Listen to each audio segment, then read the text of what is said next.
Termo to Madeline, audio edition. Page 279, chapter titled The McDonald Peak Orchestra. Alias Brockman's Brass Band. Dances were held all over the Madeline Plains in schoolhouses, at the hotels in Madeline and Ravendale, and later Termo, and in private homes. There were generally by a small 2 or 3 piece band gotten together on the moment's notice, providing enough dance music for one type or another to extend the party into the daybreak hours of the morning.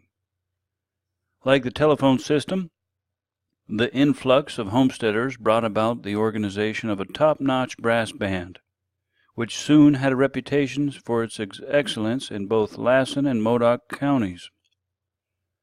The new band was first organized in early February 1912. A meeting was held at the McDonald Peak Schoolhouse, west of Brockman's, to determine the first steps to be taken. Clint Olch was appointed band leader, as he had some prior experience in the field. Tentatively, it was decided that it would be a brass band, consisting of 10 pieces. A box supper was scheduled for Valentine's Day to raise money to purchase the new instruments. The box social and dance afterwards was well advertised all around the community. When it finally came in, the future musicians found that there were more people than 10 around the community who were anxious to play in the band. In fact, even a new band leader was chosen that night when Frank Adele agreed to lead it. It was a top-notch musician who was the band leader through the beginning months of its existence. Then, when he had to leave, the leadership of the orchestra fell back on Clint Olch. The community collected a nice sum of money that night of the box supper. With that, it added to donations made by the various band members and other interested parties. The group had enough money to purchase their instruments, which were soon ordered from C.G. McCann Company of New York City. The total bill for the new brass instruments came to just under $1,000. Once they arrived, the band began meeting 2 evenings a week. Everyone found what we could play best, and the practices soon took on an air of seriousness.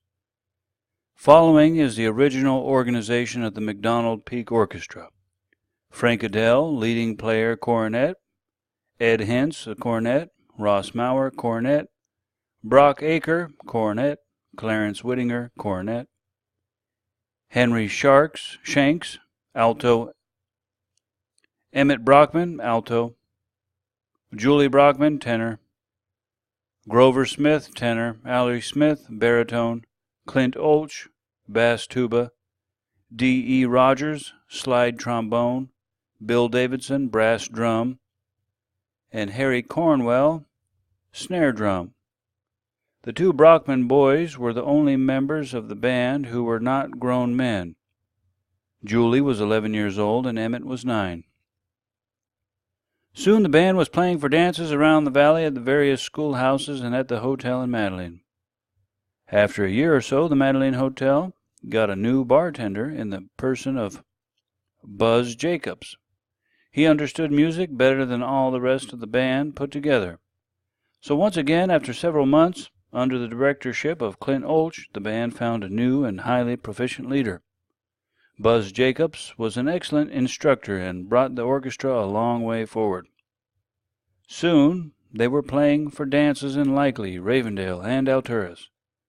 It was at this time that people outside the community started calling it Brockman's Brass Band. Even though the only connection was the fact that most of the band members were from the general vicinity of Brockman, and the 2 young Brockman boys played in it. It was under the name that the orchestra became famous in the 2 local counties.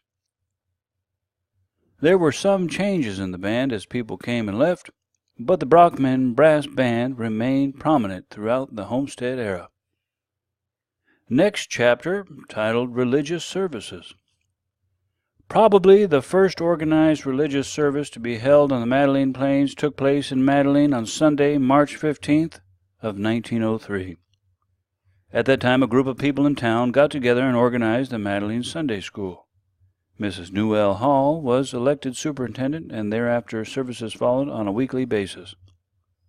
That summer, the Reverend Pratt of Alturas came out to Madeline once or twice a month to preach to the congregation. The following summer, the Reverend J. N. Burroughs, father of Mrs. Hall, came to Madeline on April 15th. He stayed during the summer and worked as a bookkeeper for D.W. Earle and Company. He preached each Sunday at the schoolhouse. The topic to be covered was advertised around Madeline a week in advance.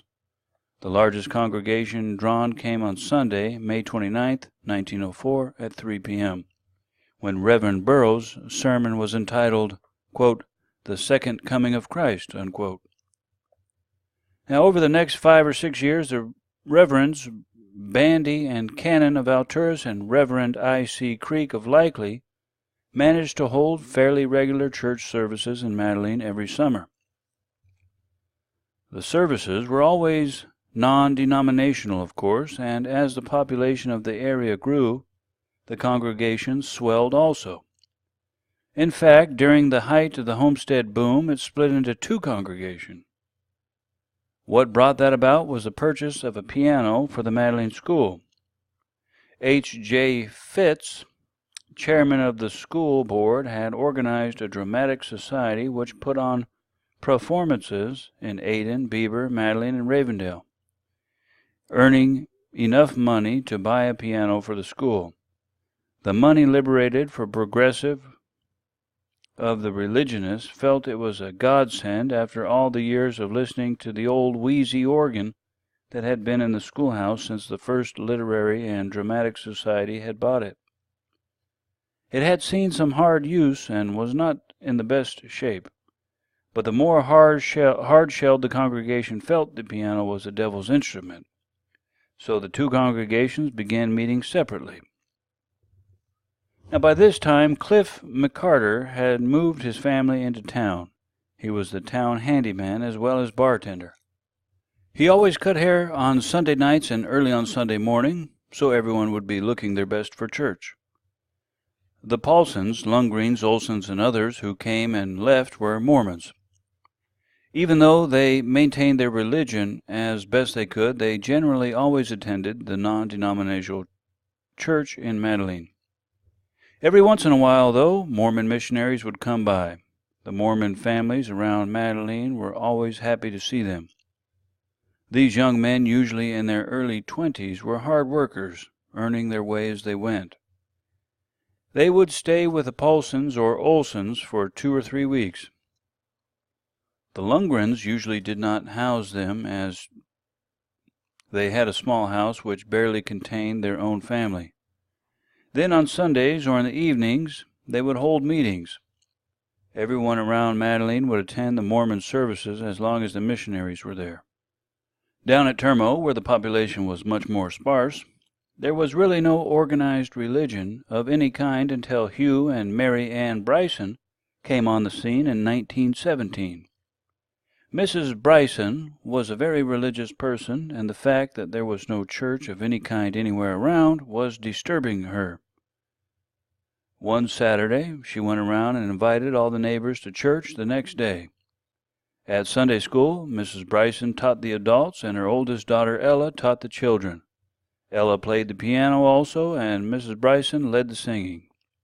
When it was time for the sermon, Mrs. Bryson, in her dark skirt and white blouse, pinned at the throat with a gold brooch, did the preaching. There was a fairly large congregation every Sunday for the first couple of months, but then the novelty began to wear off, and soon the Brysons were the only ones attending. Now, since Mrs. Bryson was in poor health anyway, they discontinued holding the services at the schoolhouse in Termo and began holding them in their home, a practice they continued until her death. Next chapter, titled Death of John Swain. Frozen snow on the ground on February 28, 1912. The telephone company was building a line from Dry Valley over to Garrick Ranch in Grasshopper Valley. The company's inspector, John Swain, had left his place early the morning with a wagon load of wire to be strung out on the new line. He had his little 5-year-old son Roy with him on the seat of the wagon. Following behind and tied to the rear of the wagon by a halter rope was John's saddle horse that he would use working on the line after the wire was distributed. Waiting at the site in Dry Valley where the line was to start were several other ranchers who would be helping with the work that day. As soon as John and Roy arrived, the work of playing the wire out began. Things were going smoothly, but shortly after the work was started, about 9 o'clock, was when it happened. Somebody's dog ran out of the brush and heeled the saddle horse following the wagon. The frightened animal began to buck and rear back in a mad strangle to tear loose from the wagon. His frantic struggles frightened the team pulling the wagon. John pulled back mightily in an attempt to slow the animals, but in their fear they were soon charging at top speed, and a totally uncontrolled runaway was in progress.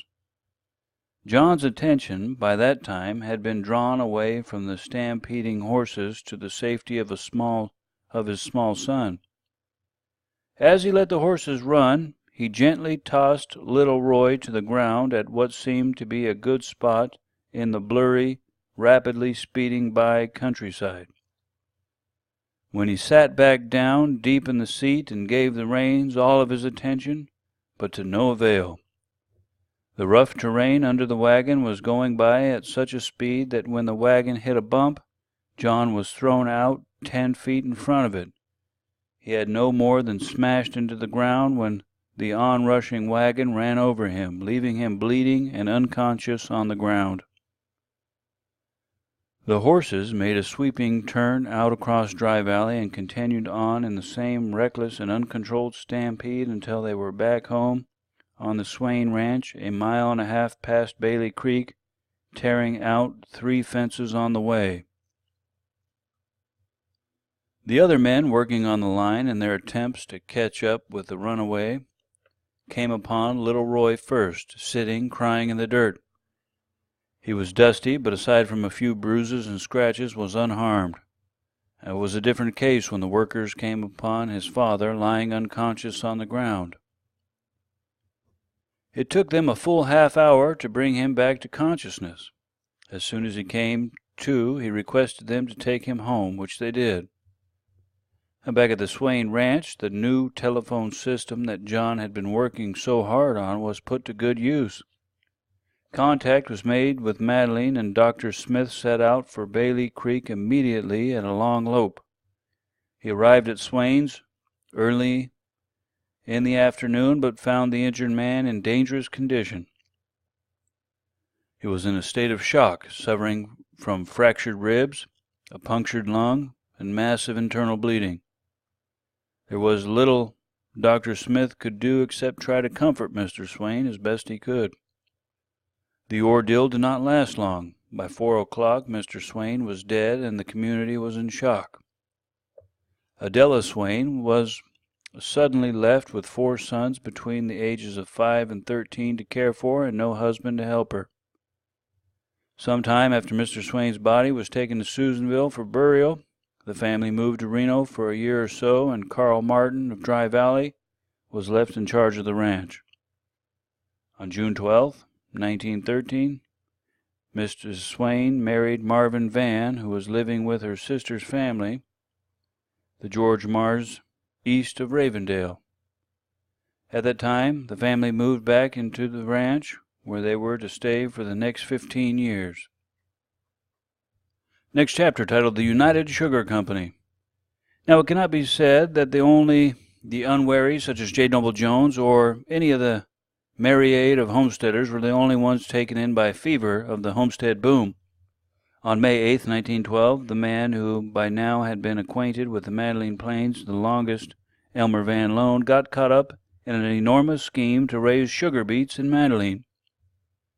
He and the company of Frank MacArthur, who was involved in the corporation ranch A.W. Turrison of Canby and C.A. Estes and G.F. Bigley of Alturas, incorporated the United States Sugar Company on that date.